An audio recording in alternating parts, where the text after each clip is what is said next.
Hello there everybody, Sam Strains here, welcome back to the Railway and welcome to another Bachmann locomotive review.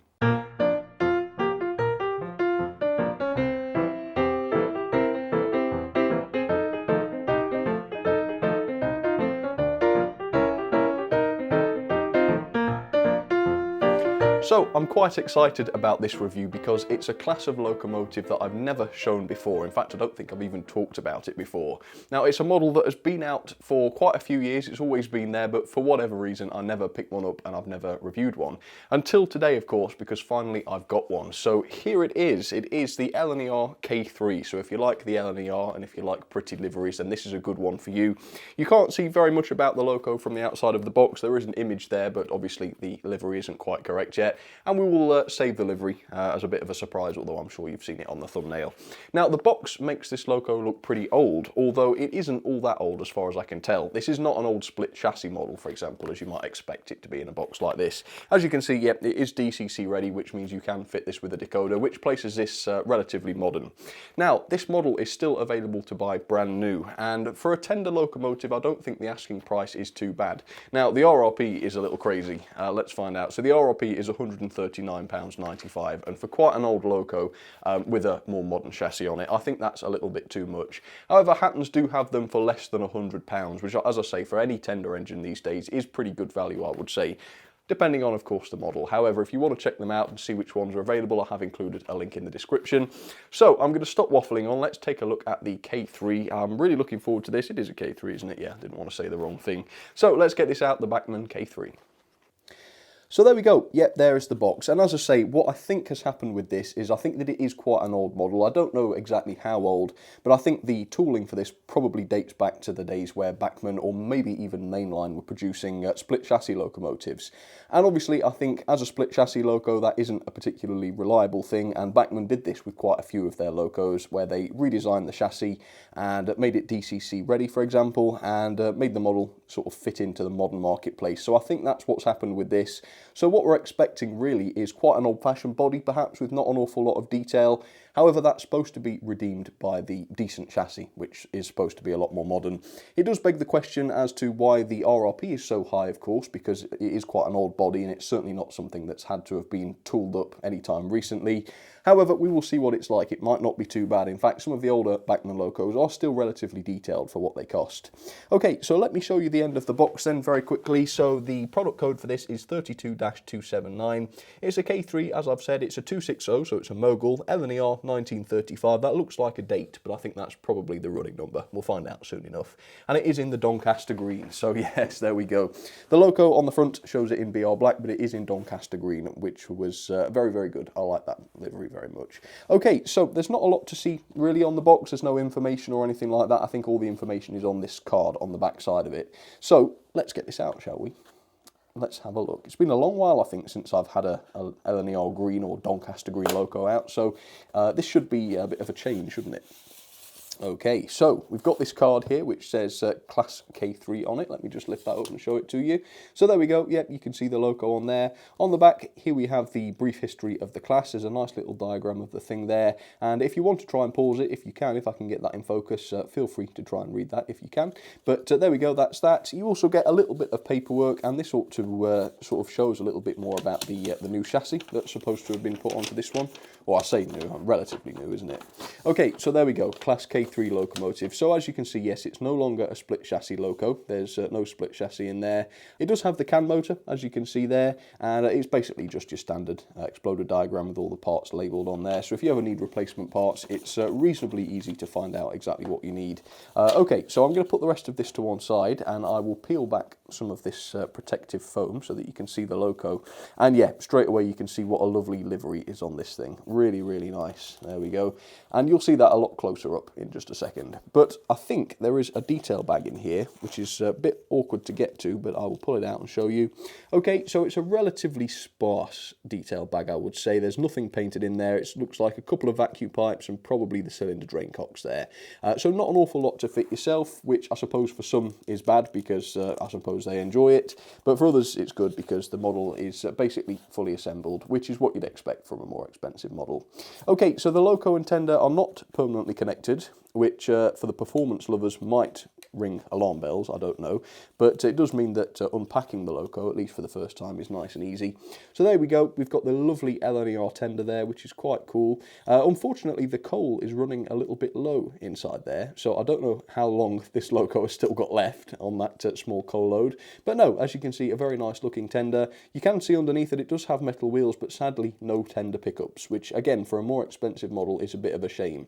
And I do believe that even the latest versions from Bachmann in the modern packaging also don't have tender pickups. Well, I can't see any wires going from loco to tender, so that's the conclusion I would draw. If you've got a modern one in the modern packaging and you know the answer to that, do let me know. But there we go. Otherwise, a very nice looking tender, nicely painted. But let's do the part we're all looking forward to then, which is the loco. And yes, the running number is 1935, so that certainly wasn't a date, although I didn't think it was. Okay, wow. Two things you notice straight away. First of all, obviously, the beautiful livery of this and the slightly strange proportions. It's got, I don't know, the proportions of the B12, perhaps, would you say, sort of? But the fact that it's a 260 makes the whole underframe look completely different, and in fact the outside cylinders makes it look completely different as well. So yeah, very, very unusual looking, I suppose, for a Gresley design. But the second thing you notice is the weight. This loco weighs an absolute ton, even for a sort of medium-sized loco. It's really, really heavy. Now, this is the thing that confuses me a bit, because the older models that Bachmann, you know, the split chassis models, let's say, and the mainline models, didn't tend to have die-cast running boards, but this one does. So that makes you think that this is a lot more modern. However, the detail on it is relatively basic, as we're going to see in just a second. So Bachmann have obviously done quite a lot of hard work to update this, if it is an older body that they've made a new chassis for. It isn't just a new chassis, in fact. It seems as though they've redesigned quite a few different aspects of it. So yeah, the weight is really, really good, which means we ought to get some decent pulling power out of this. Anyway, let's put the tender with her, and let's have a look how it looks. Yeah, I don't know. I don't know whether everyone's going to like this or not. I know some people aren't that keen on moguls, but for me, I think the livery wins me over on this because it looks like a really, really nicely painted model. Okay, so there we go. I'm going to show you this up close in just a second, but first of all, here's a little bit of history on the K3s.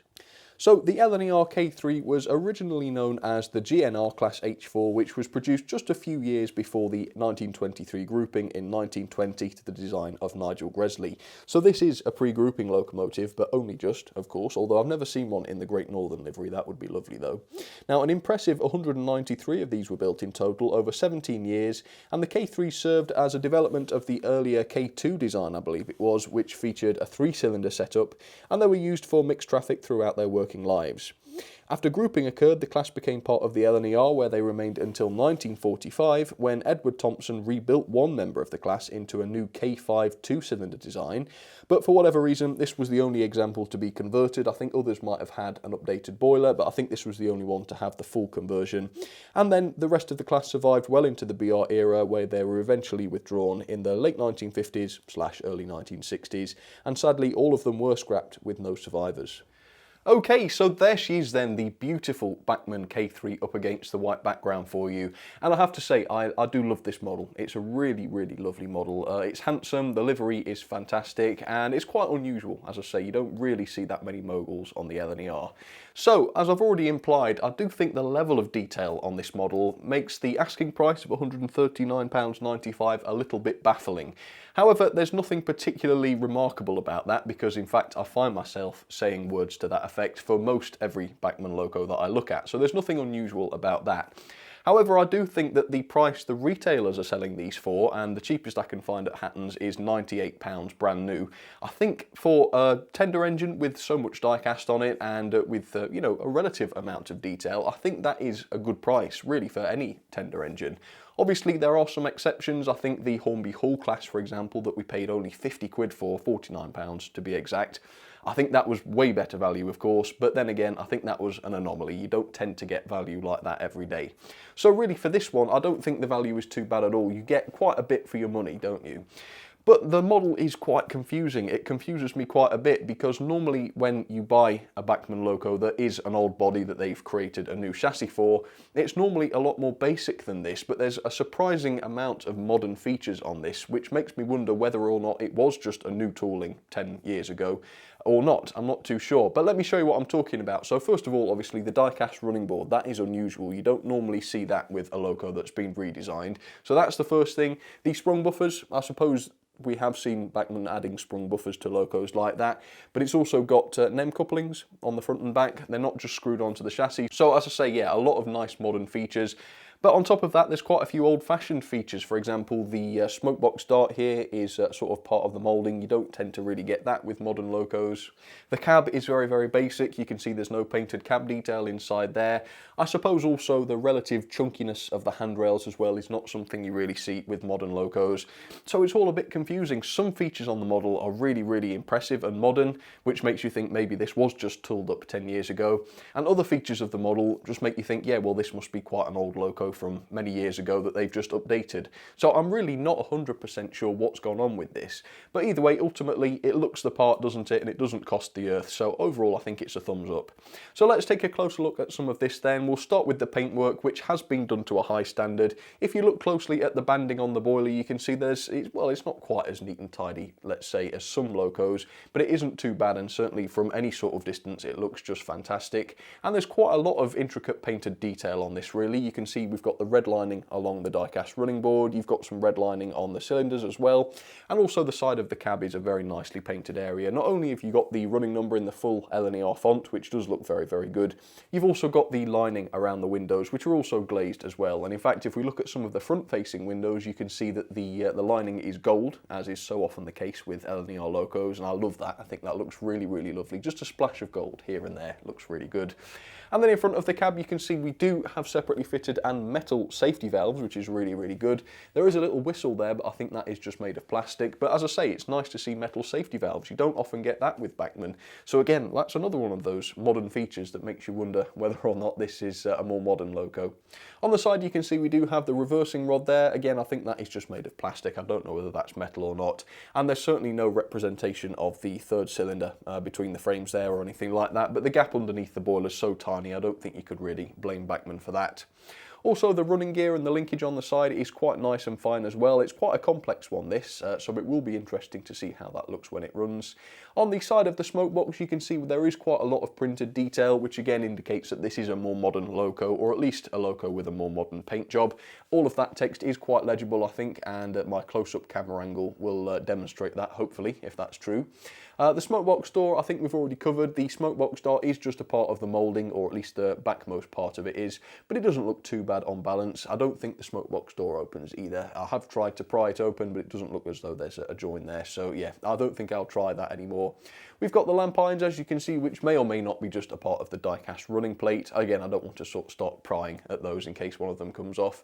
And the buffer beams are relatively nicely detailed as well. You can see you've got the lettering on there as well as the lining.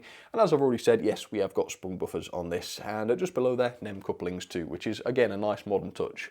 The wheels are also worth looking at because there is lining on these wheels, which has been done well. I can't remember which model it was, but there was one that had slightly dodgy lining around the wheels. It might have been the B1, or maybe I'm thinking of the wrong thing. But either way, it's been done very well on this one, as you can see. Well, at least it has on the truck there on the front. So I can't fault that, really. That does look pretty good. And yeah, with that, I think that's probably all there is to say on the loco. It's certainly not too bad, is it? The paintwork is relatively good, the detail is relatively good, everything about it seems to be relatively good. So for a relatively inexpensive model, and I know I'm saying relatively quite a lot, it doesn't seem too bad. The tender is also quite nice to see. As you can probably imagine, the paintwork is done very, very well. The lining is all faultless. I also love the red lining on the underframe, which really helps it to stand out. That looks fantastic. All of the brake rigging on the model is pre-fitted as well, which is quite nice, unless the previous owner did that with mine, but I don't think so. It does look as though it was factory fitted. And as you can see, just between the frames there is what looks like a water scoop. Yeah, I think so. So again, that's quite a nice feature. Another thing I've already touched on is the coal load. I quite like the fact that the coal is sort of sitting down deep into the tender, because so many models come with a full tender load that makes quite a nice change. I do wonder though whether there is a piece missing, because I think it's probably possible to have that low coal load in there, which is then covered up with a full coal load in the top, so you can have either full or empty. I wonder whether that's just missing on mine, but either way, it's quite a nice touch, and I certainly don't mind seeing a tender that's a little bit depleted. That's quite cool. And around the back, back, there's some more detail. As you can see, we've got a separately fitted lamp iron there, more separately fitted handrails, and a similar buffer beam to the front with sprung buffers and that NEM coupling just below. So yeah, really quite a nice thing to see. It's absolutely gorgeous, isn't it, in the LNER green? It never gets old, I don't think. So let's get on to performance then. Let's get it down onto the track and see how it runs, shall we? Alright, so there she is then, the very beautiful Bachmann K3 down onto the track. Now, so far throughout this video, I've been harping on about how much this loco weighs, and I thought it's a good time to prove it now, isn't it? So I've set up quite a big rake of LNER coaches. In fact, there's 8 there, which ought to be a good test of her strength. But before we do that, I'm going to talk a little bit about performance. Now, when she was up against the white background, you might have noticed that the loco tender connection was close coupled. There is an option on the drawbar there to have them close coupled together. However, I found that on my layout at least, it would only get around the 4th radius curves without derailing. Anything lower than that and it seems to derail. So if you're on set track like I am, then you won't be able to close couple like this. If your layout has lots of flexi track and broad sweeping curves, then you might get away with it. I would recommend at least trying it close coupled, but obviously if it keeps derailing, then you'll want to space them a little bit more like I have here. There is no tender full plate on this model, so that isn't causing the problems, by the way. I think it is just the sheer closeness of the tender and loco on the close coupling. That's not always the case as well, by the way. I think it's the Bachmann Crab. I can close couple those on this layout and it works just fine. So always test it if you quite like them being close together. Anyway, so let's talk about the performance. Now, as we've already touched on, sadly there are no tender pickups on this model. In fact, there is no loco to tender connection at all, at least electronically. So the DCC socket is inside the loco, and I believe that is also the case with the more modern releases of this in the modern packaging. If I'm wrong, please do let me know, but as far as I can see from the images, there are no wires on any of the models going to the tender, which is a little bit of a shame. Obviously, for the best performance, you want as many pickups as you possibly can, and unfortunately on this model you've only got 3 going to each track. That's 1 per driving wheel. So yeah, that's a little bit of a shame, again, given the RRP, but it does seem to run okay, as we're going to see. Also, no proper bearings on the wheel set, as per usual from Bachmann, or as is often the case from Bachmann. However, the holes in the chassis that the wheels sit into are at least circular, thank goodness, and not square, so there's at least you know, a bit of a reduction of wear going on there. Finally, yes, it does have Bachmann's standard 3-pole motor. I personally prefer 5-pole motors, but I must say I think the Bachmann 3-pole motors are at least very, very good, and they do perform very, very well. So that's that. So the mechanism, not great, as you might expect, but it does seem to run okay, as I've been saying. So let me just turn this on and we will try a bit of a crawl. So here we are. Let me just turn on the controller. This is on DC, just if you're interested. And there we go, it's sort of kicked into life there. So let's try that backwards. Let's see if I can get it even slower. There we are. So as you can see, at that speed it is inching back. There's a bit of a hair on there, that's not good. Let's take that away. So it is inching backwards. It's not particularly smooth at that speed. I think we've definitely seen locos that are a little bit better, but overall that is not generally a bad crawl at all. There we go, and once you get up to that sort of speed, let's see, about there, it does become a lot more smooth, which is very good. So there we go. I mean, it's not the most smooth in the world. It is a little bit jerky at times, but it's not really to the point where I would say there's a problem with it. And obviously all of the valve gear and the linkage on the outside there looks really, really lovely when it runs. Just an awful lot of motion going on there, which just looks great. Okay, so as I say, I've been hopping on about how much this weighs, so let's prove it and couple up to the LNER coaches. In fact, tell you what we'll do. I will start doing my little pulling power tests. Okay, so I'm not normally going to show this process on the camera. I'm going to just record it and tell you what it is. But this is what I'm going to use to measure the pulling power. So I've got a Newton meter here. This one goes up to 1 Newton. If it exceeds 1 Newton, I've got a 0 to 10 Newton meter, which I can put on as well. And it's a bit less accurate, but at least we'll be able to measure it. So here we go. Let's get it up to a sort of medium-ish speed. There we are. It's wheel slipping quite a bit. We have about, to be generous, 0.4 newtons of pulling force there. So there we go. I will write that down and I'll think about making a bit of a chart of that. Okay, so let's get this thing out of the way. I need to remember that, 0.4 newtons. It doesn't sound a lot, that, but as we're going to see, that does translate into quite a bit of pulling power where coaches are concerned. There we go. So let's see if this does translate into pulling power, shall we? 8 coaches. Right, So she did slow down a little bit, so there's obviously a slight torque issue, I suppose, there. But can she shift them? That's the question. So here we go. Well, she seems to be shifting them nice and slowly, which is impressive, isn't it? Because that's where the torque will be at its lowest. Accelerate. Yeah, I must say I didn't notice much wheel slip going on there, so we've got quite a beefy little puller here, and as you can see, these coaches, there's quite a lot of them, so that's very good. Yes, very good pulling power on that one. So the theme today, the theme of today's running session is going to be moguls. Moguls, of course, being 260 locomotives like the K3 is. So on the middle line we have another mogul. This is also LNER region, but you wouldn't know it unless you're familiar with the class. So this is, I think, the K1. It's been a long while since I've thought of this loco, so I might be wrong, and if I am, I'm sure someone will tell me. They often do. But no, that's good. I need to be pulled up if I make a mistake. Yep, the loco's probably gone out of focus now, but it's got a small stone train, but it's a mogul, so there we go. BR Black, Hornby, that one, very, very good model. Check out the review if you want. Put up a link there for you if you like. And then on the inside line we have a loco. To be honest, you don't normally get these, well, you don't normally hear them being referred to as moguls, but they're 260s, so I suppose they are. So this is the IVAT Class 2, or is it the Standard Class 2? I can never be sure. In fact, I've looked it up many times, but I consistently forget. So either way, again, I'm sure someone will let me know which it is. I'm going to guess, let's have a stab at the IVAT Class 2, there we go. With some blood and custard coaches. So let's see how the K3 gets on up Gordon's Hill, shall we? Hopefully quite well. So overall, I mean, this is a great looking loco. It's pretty inexpensive, it's pretty well detailed, it runs pretty well, and it's pretty powerful. So overall, I would say it's a reasonably good deal. And as you can see, with a little bit of wheel slip, it looks like, she is managing to haul all 8 of these coaches up Gordon's Hill. So that's pretty good. I mean, performance has to be a thumbs up, doesn't it? It's definitely not bad.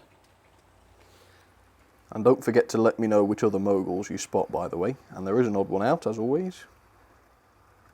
I have noticed, though, on some curves, she does slow down. Oh, she slowed down big time here. And died. Okay. Well, that's not good. Okay, right, we need to look at that. Oh, no, it's picked up. Oh, dear. That's not good. Might speed her up a little bit and just see if it's... So I can't see any smoke or anything, but that's certainly not very good. Ah. Yeah, that's slightly worrying, isn't it, that? I've sped her up some, and that seems a bit better. Yeah, that looks like a motor issue, that does. As is so often the case with these Bachmann motors. The number I've had to strip down to repair, you wouldn't believe. But yeah, we'll keep it running. I wonder if I've overdone it with the coaches. Well, it seems a bit better now, though. There's normally smoke when they behave that way, which is good, because I haven't seen any this time.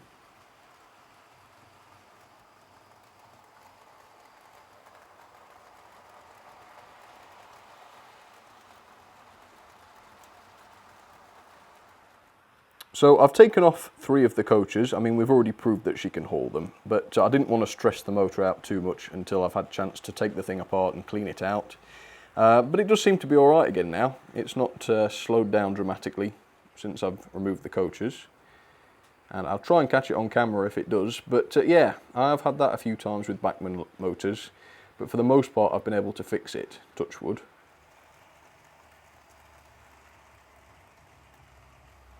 Alright, so here are some of my ratings then for the very, very lovely Bachmann K3.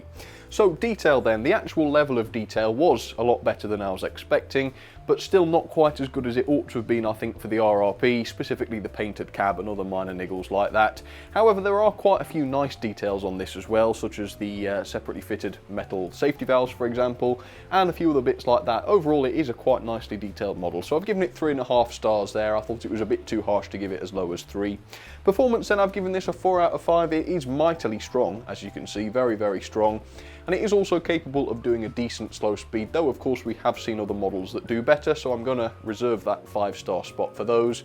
And also on certain curves, I don't know quite why it is, but she does seem to slow down quite dramatically, as if something's catching or snagging. Again, possibly due to the fact that there are no proper bearings on the wheel set, but overall the performance is very, very good. The mechanism though, I have given it a 3-star. I think the lack of tender pickups does let the model down a little bit, and also the lack of proper bearings is a little bit of a shame, but it's not a huge issue with this one because at least the bearings in the chassis are round and not square. And again, the 3-pole motor in there is not as good as a 5-pole, I don't think, but as I've already been saying, the Bachmann 3-pole motors are pretty good. So I've given it a fair middle of the road 3, I think, on the mechanism. The quality is also very, very good. There's an awful lot of die cast. The detail that has been applied has been done to a high standard. Nothing flexes when you touch it. So from that point of view, the quality is very, very good. I think I wouldn't be able to give it a 5-star just because of the issues with the mechanism. But other than that, yeah, the quality is really, really good, at least in my opinion. Value for money then. Now, I've had to take into account the RRP. I think I might have been tempted to give this a 4.5, maybe even a 5 if I was just going by the Hatton's price of 98 to £99.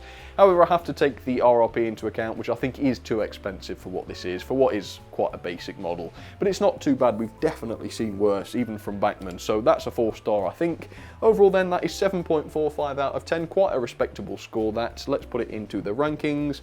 There we go, 13th, just above the USA Dock Tank and below the Dapol B4. And yes, I think this is probably top 3 Bachmann locos I've looked at this year. I really do like this one.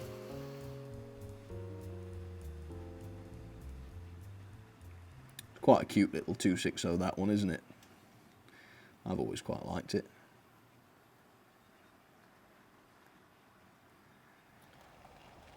So yes, moguls. I reckon I can feel a bit of a mogul running session coming on. What do you reckon? I seem to have enough. I didn't think I had that many, but I think that's probably enough to do a running session. Should be.